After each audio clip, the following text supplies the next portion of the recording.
से सारा काम हो रहा है, इनको कोई ज्ञान नहीं सब जगह से, किसका सामान है उससे कोई मतलब नहीं सब जगह। तो जे एक तरफ हो गए शरीर और संसार, पृथ्वी के भोग। इधर अब पीछे इधर आओ, दो चीजें इधर है। संसार भी भगवान ने बनाया, तुमको भी भगवान ने बनाया, आत्मा है जीवात्मा। ये दोनों एक स्वभाव वाले हैं, इंद्रिय विषय और संसार शरीर एक स्वभाव वाले दोनों। ये थोड़ी बुद्धि लग रही है, समझ रहे अच्छी तरह, इसमें कोई दिक्कत तो नहीं है शायद। संसार के विषय भोग, पृथ्वी से तत्व बनते सारे सब, और पृथ्वी से शरीर बनता है। तो ये पृथ्वी तत्व को भोग रहा है। इधर ज्ञान होना चाहिए जाएगा कि हम भगवान के अंश, हमारे गुण मिल रहे हैं, हमारे और भगवान गुण एक से हैं। जैसे हम कभी मानना नहीं चाहते, जैसे भगवान सच्चिदानंद घन है, तो भगवान का शरीर तो पूरा सच्चिदानंद घन है। हम तुम भी हैं आत्मा, लेकिन हम तुम अभी पदार्थ के संपर्क में हैं। जैसे बीमार मनुष्य एक है, एक स्वस्थ मनुष्य जिसमें बीमारी नहीं है।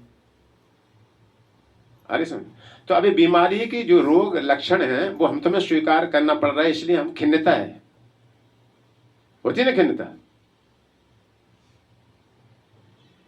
जब तक रोग रहता है शरीर में जाकर, न खाना अच्छा लग रहा, न पीना अच्छा लग रहा, होता है ना, जुकाम हो जाए, कुछ हो जाए।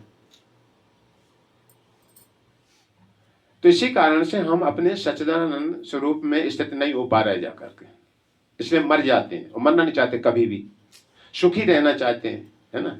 सचित आनंद, सतमन सदैव रहना चाहते हैं, सतमन सदैव रहता है। आत्मा भी कोई है, गुण है, लक्षण। जैसे समुद्र में खारापन हो, बूंद उठा लो उसमें भी खारापन होगा, शक्ति में अंतर होता है। ऐसे भगवान को समझो सही अच्छी तरह करने, ऐसे भक्त लोग समझाने का प्रयास करते हैं। ये उन कथाओं में नहीं मिलेगा 6-7 दिन में पूरी भागवतम सुनाना है। इसलिए एक एक श्लोक भागवतम के पीने लायक अमृत है, सब कथा अमृत। तो जी शरीर और संसार का सुख पृथ्वी तत्वों से, ये सब एक डिपार्टमेंट का हो गया। इसलिए स्वाभाविक इंद्रिय दौड़ रहे हैं इसकी तरफ, पता ना, आंख खुली, कहां भोग मिलेगा, कहां मिलेगा, कहां मिलेगा, ढूंढो ढूंढो ढूंढो। अब ज्ञान प्रबुद्ध व्यक्ति होता है, वो जान चुका कि प्रत्येक संसार का सुख अंतिम रिजल्ट दुख। कोई भी जरूरत से ज्यादा तुमने कुछ चीज ली और दुख रिजल्ट, उसको इकट्ठा करने में भय पैदा, मेहनत सारी सब जुटाता रहता है। जिसके लिए बुद्धि मिली थी, ये काम पशु पक्षी भी कर रहे हैं सब इस बुद्धि के द्वारा। यहीं तक सीमित अगर बुद्धि रही तो इधर बुद्धिमान प्रबुद्ध व्यक्ति होता है, अपने को आत्मा और शरीर में अंतर समझता है पहला। और मैं भगवान के गुण का हूं, भगवान की सत्ता से शरीर चल रहा, उनका ही सारा बनाया हुआ पृथ्वी का सारा सामान है, उनके प्रति कृतज्ञ होता है, इसको खोजता है, जानने का प्रयास करता है। लेकिन अधिक पाप कम करते, अधर्म से कमाई होती जिनको, उनकी बुद्धि ये काम करेगी ही नहीं जाकर के। आत्मा परमात्मा का ज्ञान, शरीर आत्मा में अंतर, ये काम करने की क्षमता ही नहीं रहेगी जाकर के। इसलिए पहले पाप पुण्य का विधान किया गया कि ये मत करो, ये करो, ये मत करो, ये करो। अरे समझ, पहले पाप पुण्य का ही विधान किया। भगवान बहुत बड़ी उद्धव जी के श्लोक में कहते हैं, आज्ञा एवं गुणान दोषान, मेरी आज्ञा है वेदों में, इनको करना, इनको नहीं करना, गुण और दोष।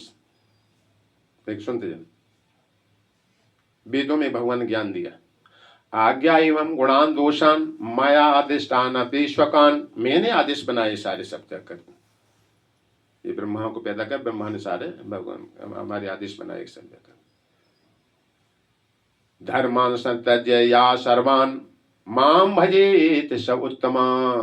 अब देखो क्या कह रहे हैं, जैसे कहा जाता है कि नाव पे चढ़ो, नाव पे चढ़ो, कहीं पार जाना होता है ना, बारात जा रही हो तो सब कहते हैं, एक व्यक्ति कहता है कि चढ़ो नाव पे चढ़ो, नाव पे चढ़ो, तो चढ़ गए। अब उस पार पहुंच गए, तब कहा जाता है कि उतरो उतरो। उतरते क्यों नहीं सब? तो वो मूर्ख कहने लगे कि तुमने तो कहा था कि नाव पे चढ़ो। है ना, वो अगर ये कहना शुरू करते उस व्यक्ति से, तुमने तो कहा था कि नाव पे चढ़ो। अब ये भी तो सुनो कि अब ये भी तो कहा जा रहा है कि उतरो उतरो, उतर ना था। तो ये दोनों बातें जानना है। पाप पुण्य का भगवान में दान बनाया, अब केवल इसी फेरे मत पड़े रहो, हम ये दान करेंगे वो दान मिलेगा, वो पुण्य मिलेगा, ये मिलेगा, वो मिलेगा। इसके फेरे मनुष्य रहता नहीं, इसी जगह स्वर्ग जाएंगे, ये पुण्य करेंगे, हमारा नाम हो जाएगा, हम नेम प्लेट लगवा देंगे, जिस सड़क का निर्माण हमने कराया है हमारा नाम होगा, कोई लोग हमको वोट देंगे। ये सब इंद्रिय तृप्ति है, ये परमार्थ में करके थोड़ा करता कोई। इससे बदले में हमें क्या लाभ मिलेगा जाकर, होता ना, कोई आता है यहाँ सड़क का निर्माण करवा देता, कुछ होता, फिर वादा बाद वोट दो हमको, हमने तुमको सड़क बनाई थी, अगर नहीं दोगे तो हम ऐसा कर देंगे, आगे चल के कोई सुविधा नहीं दूंगा जाकर। होता ना होता संसार में, हमने तुम्हारी लड़की में 10,000 रुपए दिए थे शादी में, इसलिए चिट्ठी ले जाओ हमारी शादी है, अगर नहीं दिए तो खाली 2 दिन बाद तुम्हारे ऊपर थोपेगा करके, कहेगा नहीं कहेगा, दूसरों से कहेगा देखा हमारी लड़की में 10,000 साथ दे के आए थे, उन्होंने 10 रुपए नहीं दिए, जाकर आए नहीं नौता खाने हमारे यहाँ पर। ये सब इंद्रिय तृप्ति है। इसलिए ब्रह्मांड परिवर्तनशील है, वास्तविक सत्य नहीं जाएगा, इसका फल कैसे सत्य हो सकता है? ये सकाम कर्म है, क्षेत्र है भारत, ये पूरा ब्रह्मांड के अंदर भगवान गीता में 15 अध्याय बता दिया। निष्काम होकर के भगवान का शरीर दिया हुआ है, उन्हीं का सामान है, उन्हीं के लिए हम काम करेंगे, इसमें पाप पुण्य कुछ भी नहीं बनेगा जाकर। कितने दिन रह लोगे संसार में? 100-200 साल से ज्यादा नहीं रह सकते, 100 साल भी नहीं रह पाओगे। लेकिन इसके द्वारा भगवत प्राप्ति कराई जा सकती है। शरीर जा रहा प्रतिक्षण संसार से हटा दी जाएगी, 1 सेकंड में चले जाएंगे जाकर, सब करोड़ों सब बैलेंस ही पड़ा रह जाएगा, सब जगह दोबारा नहीं आने दी जाएगा इसमें। तो इसमें प्रवृत्त व्यक्ति होता जा करके कि इन्हीं सामान का शरीर निर्वाह भी करता है, ठंडे कपड़े, ठंडी में गर्म कपड़े पहन, सब कुछ करता है, लेकिन भगवान का पूजन यजन, भगवान को भोग लगाता है, भगवान नाम कीर्तन करता है, भगवान का यश गाता है, उनको धन्यवाद करता है। ये भक्त और अभक्त में अंतर है, नित्य बद्ध नित्य मुक्त। तो तुम भक्ति शुरू कर दी, तुम नित्य मुक्त होना शुरू हो गए, लाइन में लग गए, है ना। चीनी की लाइन देखते हैं, चीनी बटती कभी कभी, अब पहुंच जाओगे, थोड़ी देर बाद पहुंचोगे तुम वहां पर, लेकिन लाइन मत छोड़ना जाकर, बेलाइन आ चल हट पीछे। तो इसी तरह से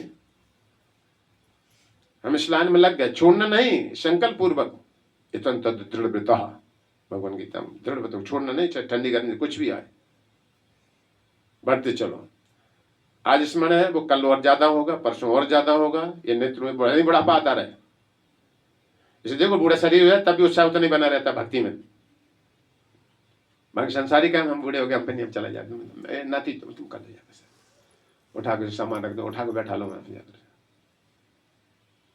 भक्त वाला कभी कहेगा नाती तुम पूजा कर दो, हम नहीं करेंगे आज। जैसे भोजन का खाने की जरूरत है, नाती तुम खा लो, हम नहीं खाएंगे जाकर, ऐसा तो नहीं कहेगा कभी भी जाकर। या ठंडी ज्यादा, आज हम खाना नहीं खाएंगे जाकर। गोपाल कृष्ण महाराज अपने महाराज देखते हैं कितनी रात को हमें, चाहे 12-1 बजे मंगल आरती में सवेरे जरूर पहुंचेंगे जाकर। ऐसे भक्तों के दृढ़ता संकल्प होती है, तो दृढ़ता से भक्ति कार्य पकड़ा रहोगे, आप नित्य मुक्त हो। इसी तरह से बढ़ते जाओगे, अंतिम समय में दृढ़ता से तुम्हारी मति भगवान में लगी रहेगी। भगवान कह भी दिया, मैं पकड़ के रखूंगा, अभी तुम लगाओ अपनी मति।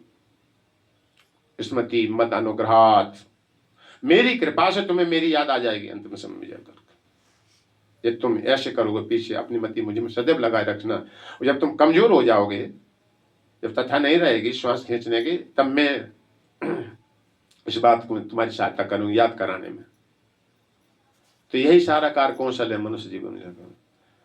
तो यही सीखना कि हमें प्रत्येक केंद्र बिंदु में भगवान को लेकर चलना है। कोई कपड़ा पहनना नया, कुछ भी खान पान, कोई मकान, कुछ भी है, कृष्ण हमारे स्वामी है, उन्हीं की वस्तु है। मैं दास हूँ की बात ऐसे टहल करूंगा इस घर में जाकर, मुक्त होगा कि सर भाई खत्म, सारा सब हो जाएगा।